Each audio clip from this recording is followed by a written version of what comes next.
Buenas tardes amigos, bienvenidos a esta transmisión. Estamos en esta oportunidad para compartir información de mucha importancia, como siempre, a través de Memphis Noticias. Soy Manuel Durán y como se los mencionaba desde muy temprano, íbamos a estar y ya tenemos con nosotros a nuestro invitado de esta noche.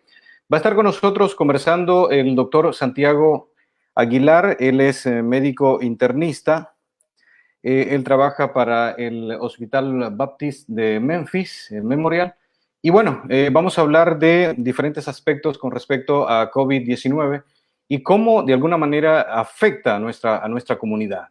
Estamos listos entonces para conversar con el doctor y desde luego le damos la bienvenida en estos momentos. Doctor, nuevamente es un gusto, un honor tenerlo acá con nosotros para conversar de diferentes aspectos con respecto a COVID-19, el distanciamiento social que va a ser muy importante para esta segunda fase también de la reapertura de la economía acá de la ciudad. Bienvenido.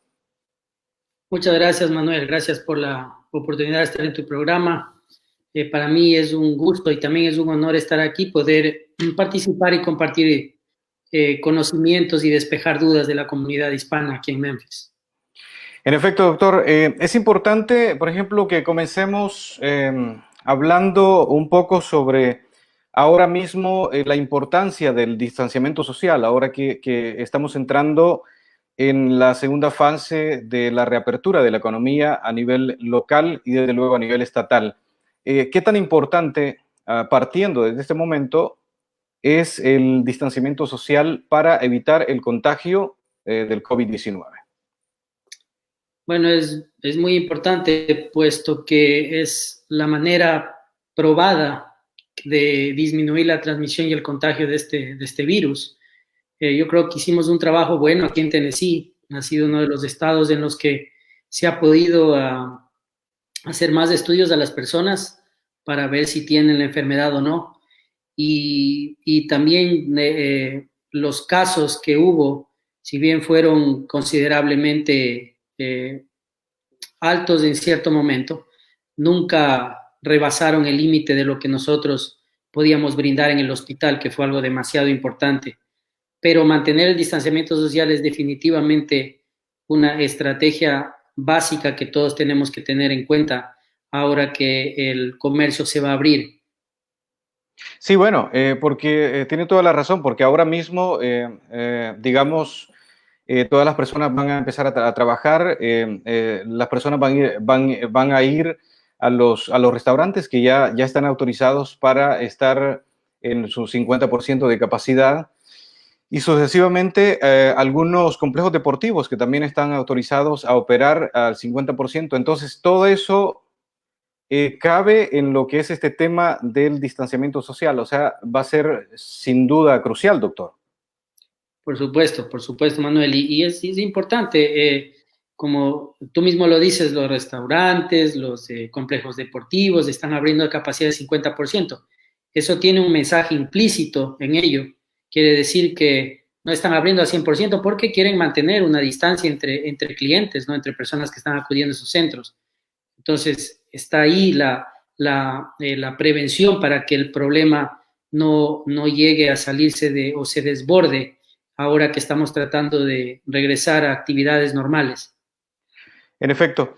Bueno, quiero mencionar a nuestra audiencia en estos precisos momentos que si tienen alguna pregunta en lo que vamos en marcha de entrevista, si tienen alguna pregunta para el doctor, por favor, tengan toda la confianza para hacerla y en la medida de lo posible, pues el doctor va a estar disponible para contestar su inquietud.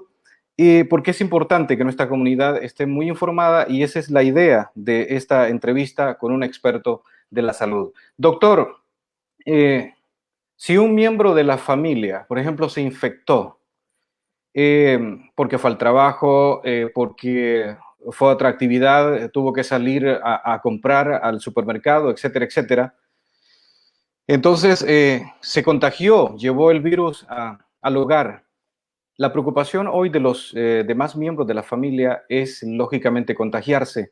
Entonces, ¿cuál serían los pasos a seguir para, de alguna manera, tratar de que esa familia se puedan hacer las pruebas respectivas en el caso de que la persona que se contagió, pues lógicamente se ha tratado y esté llevando un seguimiento por parte del centro hospitalario donde va a ser atendido. ¿Cuáles son los pasos que se les recomienda a los demás familiares, los miembros de esa familia, perdón? Bueno, si un miembro de la familia se infectó, tiene el virus, lo recomendable es, si esta persona, como hablamos en la ocasión anterior, no necesita ir al hospital porque si bien está con fiebre, está con tos, está con cierta dificultad para respirar, no, el problema no ha llegado al límite que su nivel de oxígeno en sangre ha bajado, por lo tanto no necesita ser hospitalizado y se puede mantener en la casa. Lo más importante es encontrar un dormitorio, un área donde esta persona se pueda aislar.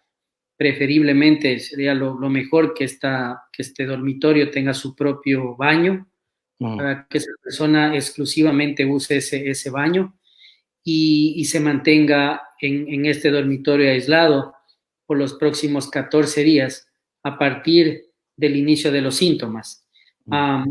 No es a partir del inicio de la prueba que se hizo, sino a partir del inicio de los síntomas. Eso es importante recalcarlo. Y bueno, yo sé que en muchos de los casos nuestra comunidad no tiene o no vive en lugares con demasiado espacio, a veces tienen que compartir dormitorios. Entonces, si ese es el caso, pues, y sobre todo hay que compartir un baño, o esta persona tiene que movilizarse cerca de los otros, es muy importante que la persona que está contagiada tenga que usar una mascarilla mientras esté en el área que va a estar en contacto con el resto de la familia. Importante sería que también use guantes y si va a usar el baño, entonces tendría que usar el baño e inmediatamente que esta persona termina de usar el baño, otro familiar debería entrar al baño protegiéndose con una mascarilla, con guantes y limpiar las superficies en las que esta persona contagiada manipuló. Es difícil, pero es la única forma de poder por lo menos prevenir en algo que el resto de la familia se contagie. Ahora, si uno de los familiares empieza a presentar síntomas, entonces tiene que acudir a los lugares donde se hacen los exámenes, las pruebas y hacerse el examen, ¿no? Correcto. Bueno, importantes recomendaciones entonces en lo que se refiere pues al seno familiar, ¿no? Son muy indispensables estas recomendaciones que usted nos está brindando. Doctor, ahora mencionamos al inicio de la lista que vamos ahora mismo a frecuentar más ya los restaurantes, vamos a frecuentar los supermercados, etcétera, etcétera. Pero me quiero concentrar en lo que es la parte de los restaurantes. Por ejemplo, cuando vamos y pedimos comida, ordenamos comida, o si vamos a comer dentro del restaurante, que ahora, como mencionábamos, el dato de que están a su capacidad de 50%. Si voy a ese restaurante o pido comida, ¿puedo contraer el virus de un trabajador del sector alimenticio que prepare mis alimentos? ¿Es probable eso a través de los alimentos? Y la respuesta es que lamentablemente sí es probable, Manuel, porque si la persona que está preparando los alimentos, sobre todo si está presentando síntomas, si está con tos o si está con moquera, está manipulando su cara, topándose sus mucosas, me refiero a ojos, nariz, boca, y está manipulando los alimentos que la persona se va a servir, hay el riesgo de que el virus vaya a contagiar a la persona que se va a servir los alimentos. Ahora, si los alimentos van a ser cocinados, van a ser preparados, van a estar expuestos a temperaturas altas, lo más probable es que no pase nada, la verdad. Pero si son alimentos en frío que uno los va a consumir inmediatamente, puede pasar algo. Entonces, esa es la respuesta, la verdad es que sí puede pasar. Ok. También con respecto siempre al tema de los alimentos, para las personas que, por ejemplo, trabajan en fábricas manipulando alimentos, quiero mantenerme justamente en ese rubro. Hay una pregunta muy frecuente que nos hacemos y me llega justamente durante esta semana. Esta pregunta: ¿puedo enfermarme de COVID-19 al tocar alimentos, los empaques de alimentos, los contenedores de los alimentos y sus áreas de preparación? ¿Es probable eso, de acuerdo a lo que estaba mencionando, doctor? Y sí, de la misma manera, Manuel, el virus puede permanecer en superficies como metal, plásticos, por días, ¿no? Entonces, ¿cuál es la recomendación? Si uno va al supermercado a hacer compras, usar guantes dentro de lo posible, y cuando llegue a la casa, no entrar inmediatamente las víveres, compras que hizo, sino que tenga cierto proceso de desinfección fuera de la casa. Eh, Particularmente aquí en mi hogar, lo que hacemos es que limpiamos los empaques, los alimentos que vienen en fundas plásticas, los limpiamos con algo de cloro y los dejamos por un momento fuera de la casa. Generalmente, si uno los limpia con cloro, dentro de 4 o 5 minutos se podría manipularlo e ingresarlo al hogar. En caso de verduras, frutas, no vale la pena limpiarlos con cloro, por Ujú. supuesto, porque me los voy a comerlos. Sí, sí. Pero lo que tendría que hacer es ingresar al hogar esos alimentos e inmediatamente lavarlos con agua y con jabón, ¿no? Entonces, de esa forma se puede prevenir que hay algún riesgo de contagio. Efectivamente. Bueno, eso es con respecto al área de la prevención y es importante. Ahora pasemos, doctor, a la parte de lo que es la atención a la hora de que una persona pues está contagiada, ¿no? Eh, ¿Hay algún medicamento? Bueno, en la entrevista anterior más o menos tocamos el tema, pero no lo detallamos, no lo extendimos. ¿Hay por el momento algún medicamento aprobado por la FDA, otro medicamento para tratar el COVID-19, que incluso no sea aprobado por la FDA? ¿Existe la posibilidad? ¿Cómo se maneja esa situación, doctor? Bueno, el medicamento últimamente aprobado de manera emergente por la FDA es el Remdesivir. Es un antiviral que se lo usó para ébola, es un tipo de virus de RNA como el coronavirus, y se ha visto que el Remdesivir es una medicina que ha disminuido la progresión de la enfermedad, sobre todo en pacientes que han estado ya conectados a un ventilador mecánico. Ha hecho que estas personas salgan de ventilador mecánico y disminuya su estadía tanto en terapia intensiva como en el hospital. Entonces, esta medicina, lamentablemente, su no está, digamos, la distribución de la medicina a nivel de los Estados Unidos no está todavía al nivel que uno quisiera, ¿no? No por ejemplo, en el caso de aquí de Tennessee, si yo tengo un paciente en el que yo le quiero administrar el Remdesivir, la, el centro médico que distribuye esta medicina está en Vanderbilt, en Nashville. Entonces, lo que nosotros tenemos que hacer es hacer un pedido al hospital en Nashville y ellos tienen un panel de expertos allá y ellos deciden, basado en la información que yo envío desde aquí, si estos pacientes califican para recibir la medicina o no. Y ellos mandan la medicina acá a Memphis. Entonces, ese es el procedimiento que se está usando hasta que haya una cantidad adecuada de la medicina aquí en los Estados Unidos y a nivel mundial, ¿no? La compañía que produce esta medicina es Gilead y por supuesto no solo la está produciendo para los Estados Unidos, la está produciendo para el mundo. Sí. Entonces, es por eso que estamos un poco, no atado de manos, pero un poco limitados en la disponibilidad de esta medicina. Hay otras medicinas que hemos usado, la hidroxicloroquina, que es una medicina que se la ha usado para tratar la malaria, Ujú, una medicina que se usa en pacientes con artritis reumatoidea. Eh, su uso sobre todo se aprobó con muchos pacientes, basado en estudios en Francia, sí. y luego pues el FDA la aprobó aquí en los Estados Unidos para ser usada.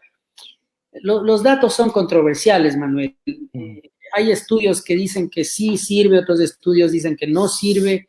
ujú, Nosotros particularmente la seguimos usando con mucho cuidado porque es una medicina que tiene efectos adversos. No la podemos dar a cualquier persona, a cualquier paciente. Tenemos que estar seguros a quién se la vamos a administrar. ok, Usamos medicinas antiinflamatorias como la vitamina C, el zinc, la tiamina, el ácido fólico en estos pacientes.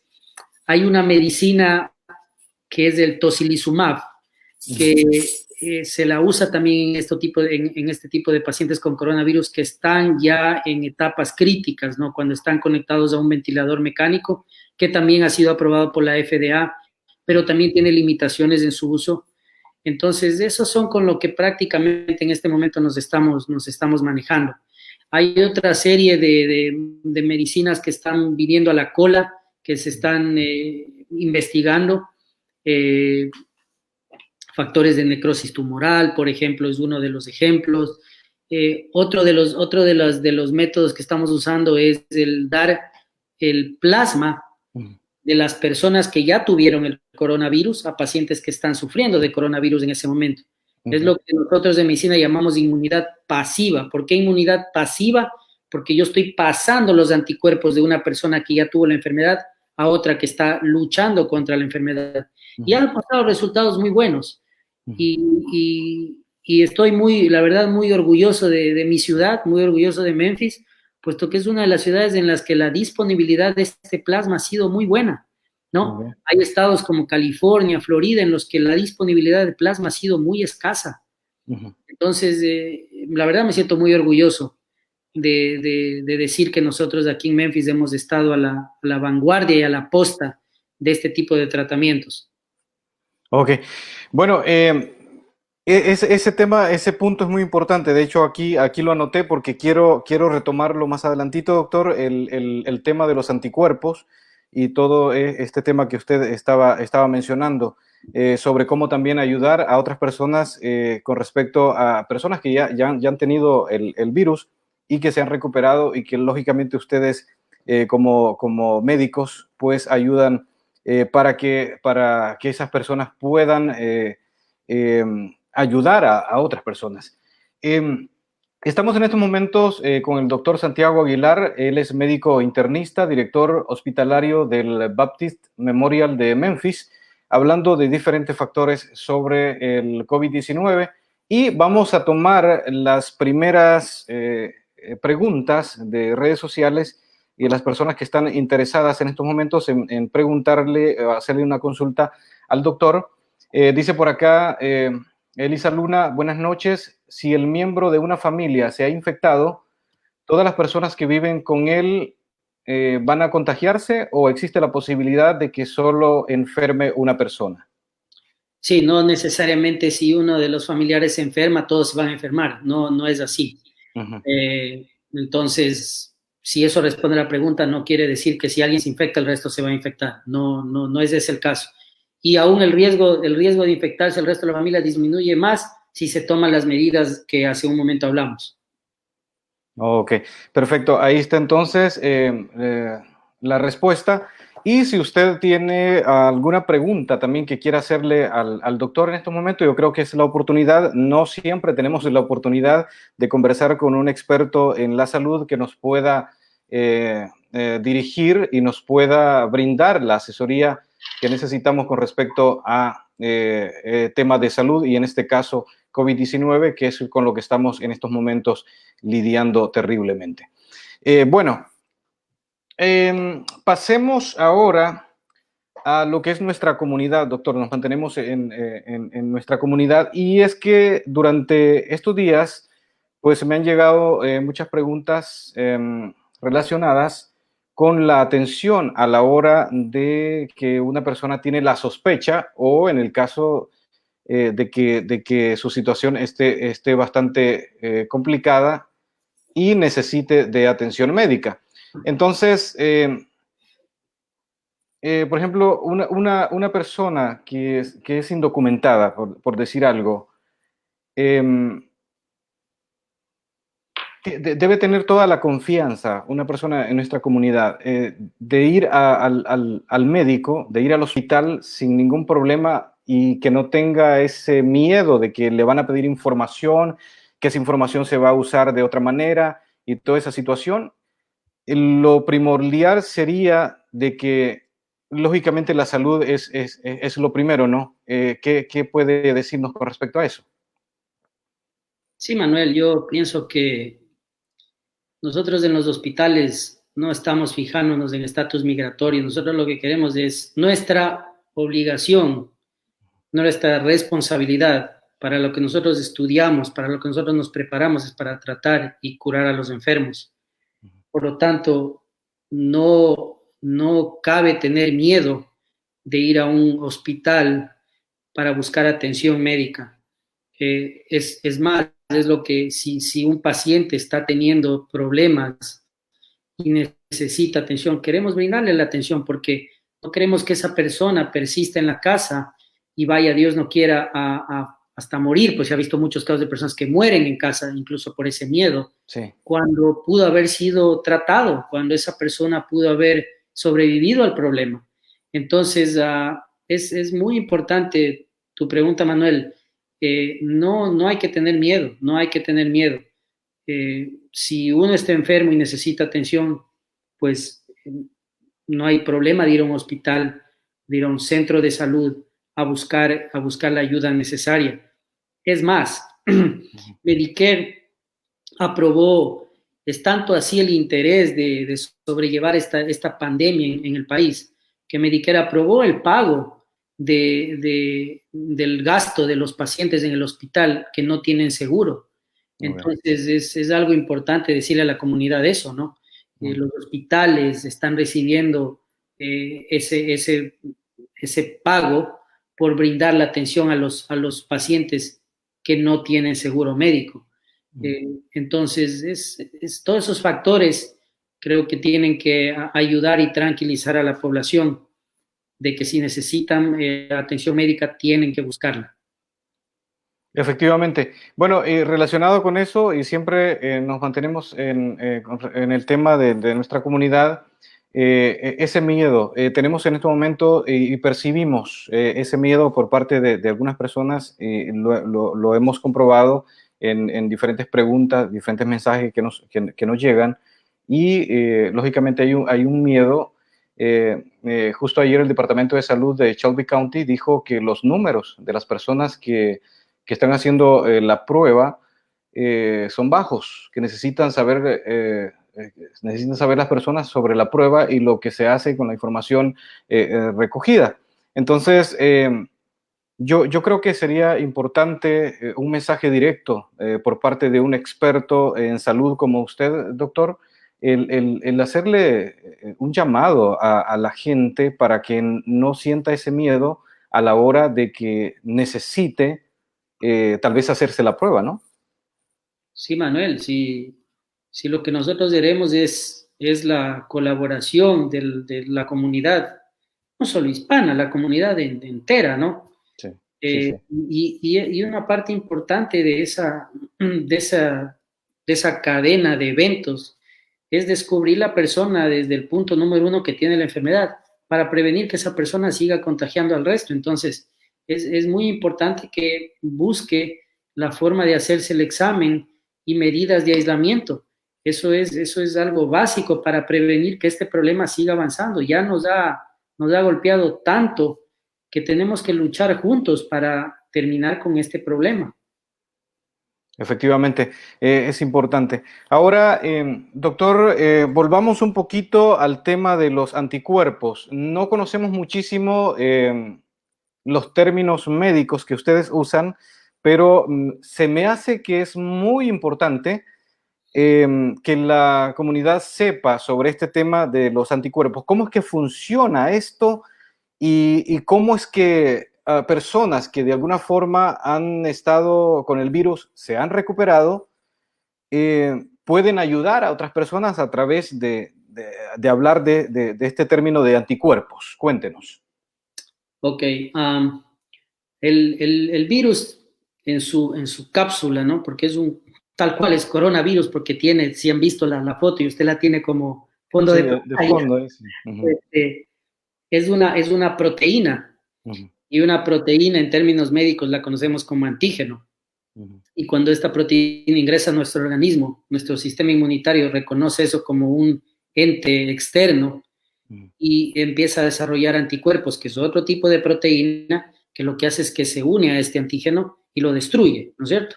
Esa es la interacción que hay entre un antígeno y un anticuerpo. ¿Cuál es la importancia de la colaboración de las personas? Si una persona se tuvo el virus, ¿no es cierto? Quiere decir que se expuso a esta proteína, se expuso a ese antígeno y desarrolló anticuerpos. Esa persona puede pasar esos anticuerpos a una persona que está sufriendo la enfermedad en ese momento y que no tiene, y que su cantidad de anticuerpos no es suficiente para combatir la enfermedad. Entonces es como un boost, ¿no es cierto?, extra que yo estoy dándole a esa persona para poder pelear contra la enfermedad. Es importantísimo que la población entienda eso, colaborar entre todos.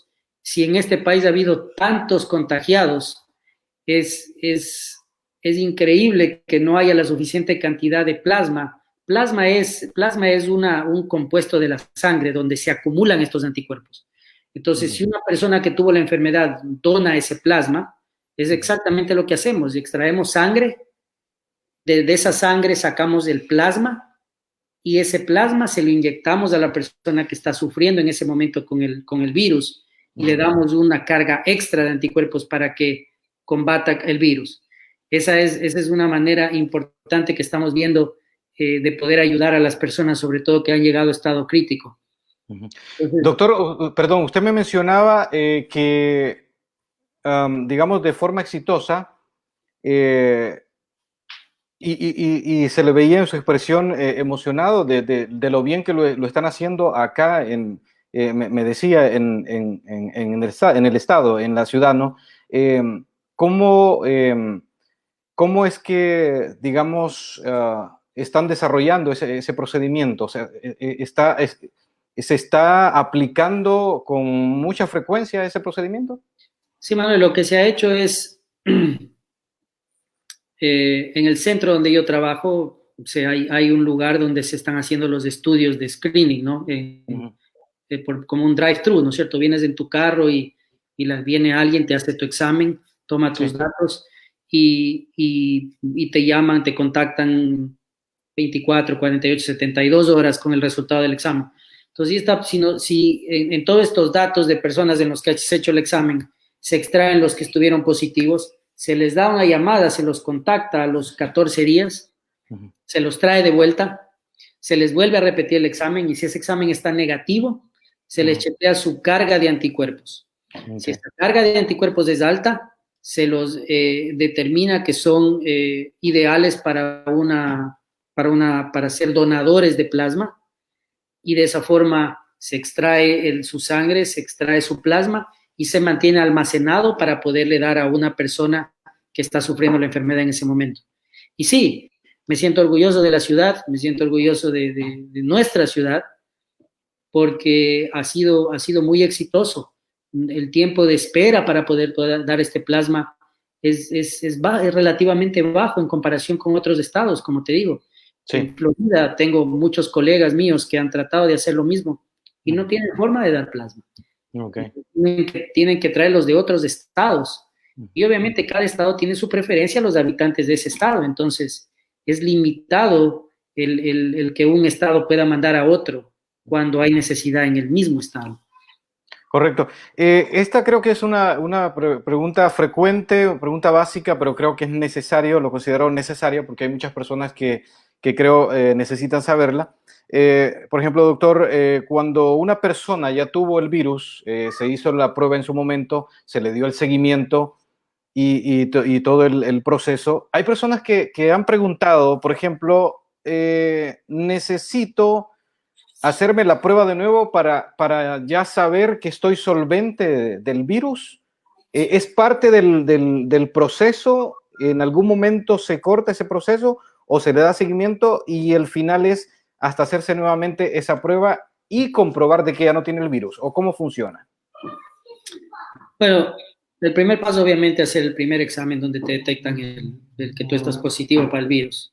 Luego en 14 días se repite el examen y si ese examen es negativo, se repite otro en las siguientes 24 horas y si ese vuelve a resultar negativo, entonces puedes decir, ok, estás libre de salir de tu aislamiento.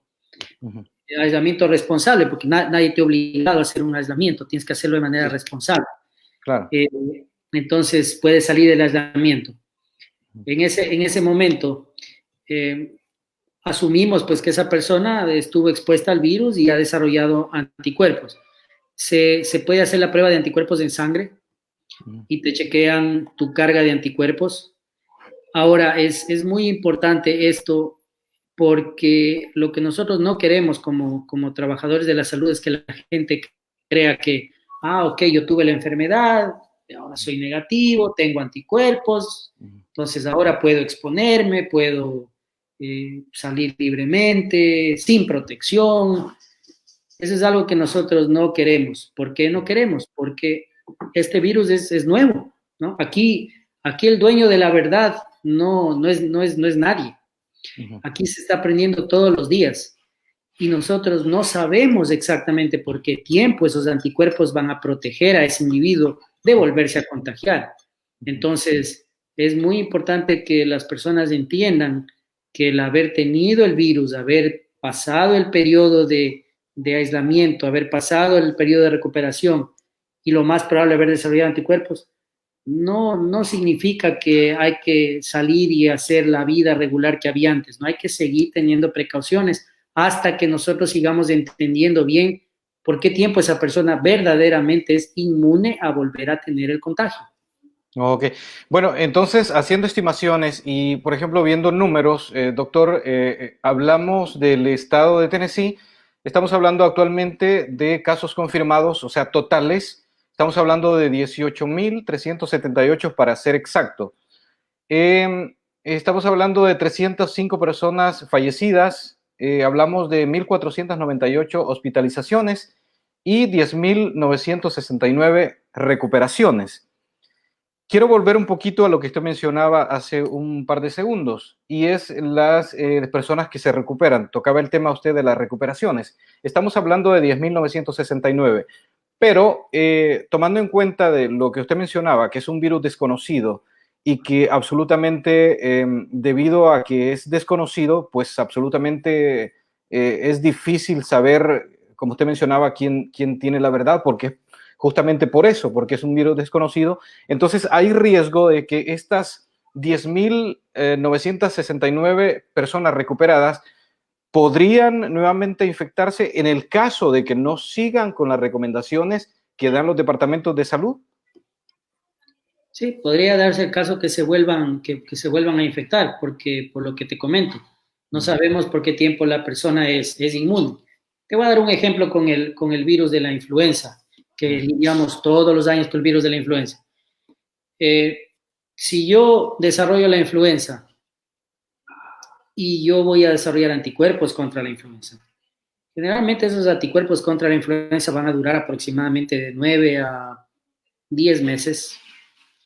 Es por eso que nosotros tenemos que volver a vacunar, ¿no es cierto? Cuando empieza el periodo de influenza, volvemos a vacunar, porque por estimaciones epidemiológicas sabemos que en ese tiempo las personas que desarrollan anticuerpos del año anterior van a necesitar otra vacuna, van a necesitar otra dosis de la vacuna para volver a desarrollar los anticuerpos y poderse proteger por ese nuevo periodo, por ese nuevos 9, 10 meses.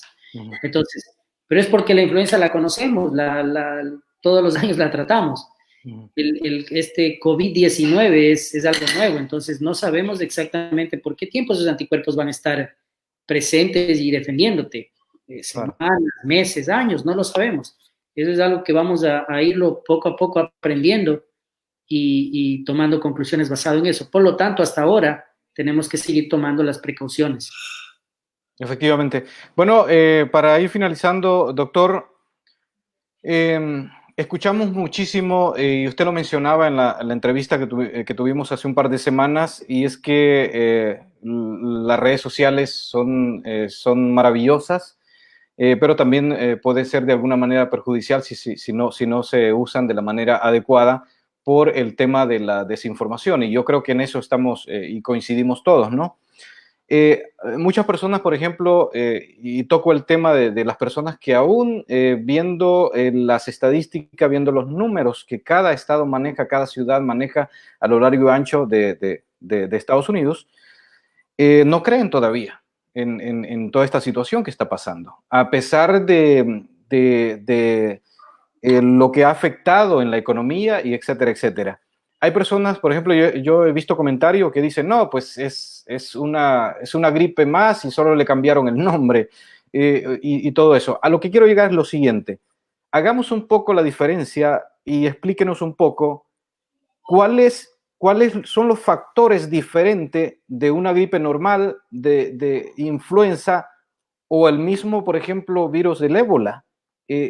Tratemos un poquito de hablar, tal vez podamos despejar un poco las dudas de esas personas que todavía no creen, doctor. Y te voy a dar un dato que va a contestar la pregunta rápidamente.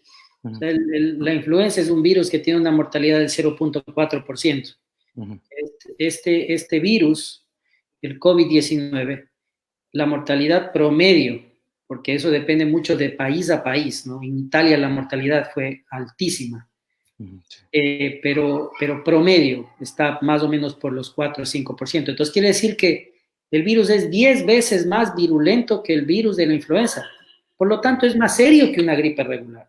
Okay. Entonces, eso yo creo que con eso contesto la pregunta y la gente tiene que estar consciente de que cuando a mí me llega un paciente al hospital con coronavirus, yo estoy mucho más preocupado de que ese paciente se va a desestabilizar que cuando llega un paciente al hospital con una influenza. Y eso es algo que lo hemos visto, es algo que yo lo he visto desde que empezó este problema, esta pandemia, todos los días, Manuel.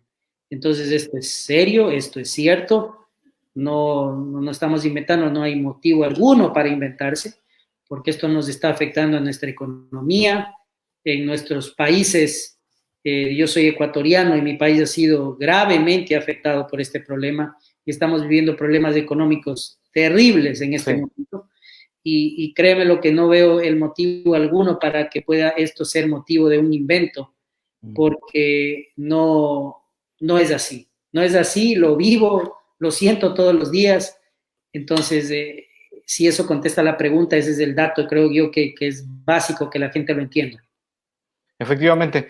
Bueno, para contestar así en un par de segundos, doctor, ya para finalizar, por acá Juan Carlos Temblor dice, ¿el doctor está de acuerdo con que abran los negocios?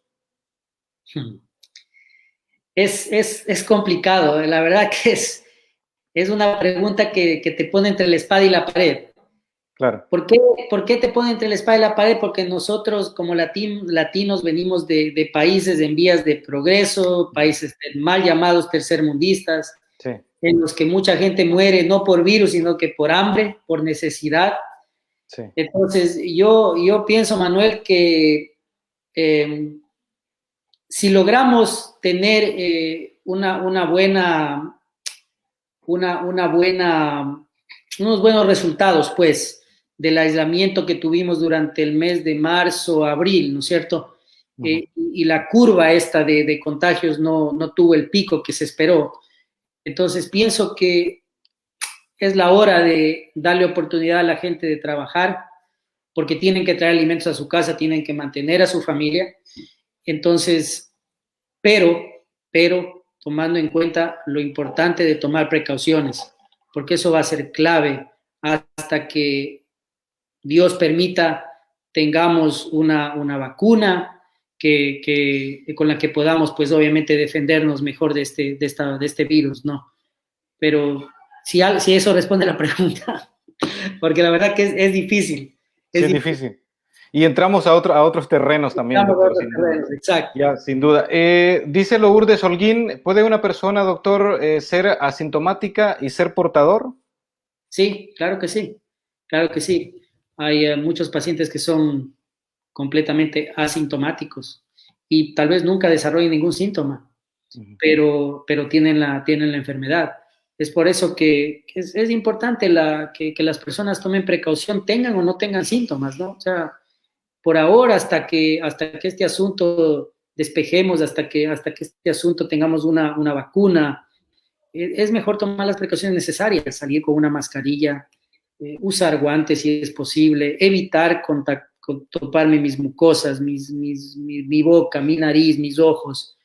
Importante, si ahora que estábamos justamente hablando de que si yo estoy de acuerdo o no en que hablan los restaurantes o los negocios, bueno, si lo vamos a hacer, entonces tengamos las precauciones necesarias, no traigamos el problema a nuestra casa. Si venimos de la casa, saquémonos nuestra ropa fuera de la casa, entremos directamente a darnos una ducha, a bañarnos, a limpiarnos, y luego estemos en contacto con nuestra familia. Cortemos la cadena de contagios. Eso es lo importante. Y eso es lo importante en el caso también del distanciamiento social, que es indispensable. Bueno, dice por acá, buenas noches, dice Delmi Monplaisir, buenas noches, yo estoy indignada por personas que no tienen consideración, se hacen los exámenes del COVID-19 y se presentan a trabajar y no esperan los resultados en su casa. Y ya hay una persona infectada en su casa y esa persona se hizo la prueba y no esperan los resultados y andan exponiendo a los demás, a las demás personas en el trabajo, y lo malo que no presentan síntomas, dice. Bueno, lo que estábamos hablando justamente de las personas que no tienen síntomas, pero que podrían ser, como usted lo mencionaba, portadores del virus también. Sí, por eso es que cada quien tiene que... Mira, Manuel, yo creo mucho en la ciencia, pero creo más en el sentido común del ser humano. Y el Sí. sentido común lo hemos perdido hace mucho tiempo. Por ese motivo es que están pasando muchas de las cosas que pasan ahora. Si yo sé que alguien está contagiado en mi casa y si yo presento algún síntoma, tengo que ser responsable conmigo, con la comunidad. Me voy a hacer el examen y espero el resultado. No voy a seguir exponiendo a otras personas. Me parece lo más lógico y justo de hacer. Efectivamente. Y aplicando ese sentido común, doctor, es que si nos hemos cuidado durante todas estas semanas que ha estado las medidas de distanciamiento social, etcétera, etcétera, y las medidas que cada ciudad ha tomado, que los estados han tomado, si nos hemos cuidado durante todas estas semanas, entonces no vale la pena que ahora que están tratando de reabrir paulatinamente lo que es la economía, en todo el país, en diferentes ciudades, en los estados, no es posible que nos descuidemos y solo porque se está reabriendo todo, pues tiramos por la borda todo lo que hemos logrado durante estas semanas. Pienso, ¿no? Esa es mi forma de verlo. Yo creo que eso es aplicar sentido común, como usted lo mencionaba. Así que, doctor, muchísimas gracias por haber estado con nosotros. Yo sé que ha sido un día bastante ajetreado que ha tenido y todos los días son bastante fuertes. Admiramos el trabajo de ustedes. Yo no sé, pero hacía un comentario un día de estos, fuera de cámara, con otra persona y decía, ¿no? ¿Y qué pensarán ahora mismo las enfermeras, los doctores, todas estas personas que están en la línea ahí luchando contra COVID-19? ¿Qué piensan ahora mismo de haber elegido esta carrera? ¿Me puede contestar esa pregunta, por favor? Y mis impresiones no han cambiado, ni mis deseos han cambiado en lo más mínimo, Manuel. Cuando yo decidí ser médico fue porque supe desde el primer día que entré a la Facultad de Medicina que me iba a costar, que iba a ser sacrificado, pero que la mayor recompensa que tú puedes tener, créeme lo que es cuando recibes un gracias de un paciente. Sí. porque no tiene palabras el saber que tú pudiste colaborar a que esa persona se recupere. Ese es creo que el regalo más bonito que podemos recibir nosotros los trabajadores de la salud. Esa gratificación que a veces no tiene ni siquiera que expresártela en palabras, pero cuando tú ves que alguien que entró mal al hospital, en mi caso, sale bien del hospital, sale recuperado, es la satisfacción más grande que yo puedo tener, Manuel. Efectivamente, sí, porque hemos visto algunos casos, por ejemplo, en México, que algunos médicos, enfermeras, en vez de agradecerles el trabajo que están desarrollando, han sido atacados. Y yo creo que eso es bastante indignante y es bastante preocupante por parte de que una persona actúe de esa manera. Entonces, es lamentable esa situación. Es lamentable, sí, sí, sí, no debería darse porque nuestro único interés es el estar seguros que la comunidad está bien, es nuestro único motor, es nuestros pacientes y asegurar que están bien. Sí, bueno, muchísimas gracias entonces, doctor, por haber atendido la invitación para estar aquí en Memphis Noticias. Y yo sé que también, aparte de lo ajetreado de su trabajo todos los días, también lo están llamando de Univisión, de Telemundo, para entrevistas y para aportar esa información que es importante que nuestra comunidad la sepa, no solamente en la comunidad acá en Memphis, sino a nivel nacional. Muchísimas gracias de todo corazón por atender la invitación y desde luego por trasladar esa información tan valiosa para nuestra comunidad. Gracias, doctor. Manuel, un gusto y cuenta con mi presencia aquí las veces que sean necesarias. Nuestra responsabilidad es con nuestra comunidad también. Mi esposa, tú sabes, también siempre ella está pendiente de mantenerme activo y yo estoy por demás decirte dispuesto a en cualquier momento estar aquí contigo para responder cualquier duda o pregunta, no solo ahora, sino en el futuro. Muchísimas gracias, muy, muy valioso y muy loable de su parte. Gracias, buenas noches, doctor. Ok, Manuel, gracias. Gracias. Bueno, ahí teníamos entonces la participación del doctor Santiago Aguilar. Él es médico internista, director hospitalario del Baptist Memorial de Memphis. Y bueno, hoy estuvimos abordando pues diferentes aspectos con respecto a COVID-19, aspectos muy importantes para mantener informada a nuestra comunidad en la medida que sea posible, porque cada día pues van saliendo nuevas inquietudes, nuevas preguntas que nos hacemos todos, y es válido, es importante preguntarnos por qué esto sucede esto, por qué ante una situación que estamos viviendo actualmente que absolutamente nadie se la esperaba. Es una pandemia, estamos luchando contra un virus desconocido, como ya lo ha mencionado en estas dos ocasiones que hemos tenido como invitado al doctor Santiago Aguilar. Así que le agradecemos muchísimo que haya estado con nosotros. Como siempre, a usted que sigue las noticias a través de nuestra plataforma, muchísimas gracias por mantenerse con nosotros y por la preferencia. Les deseamos que pasen una feliz noche.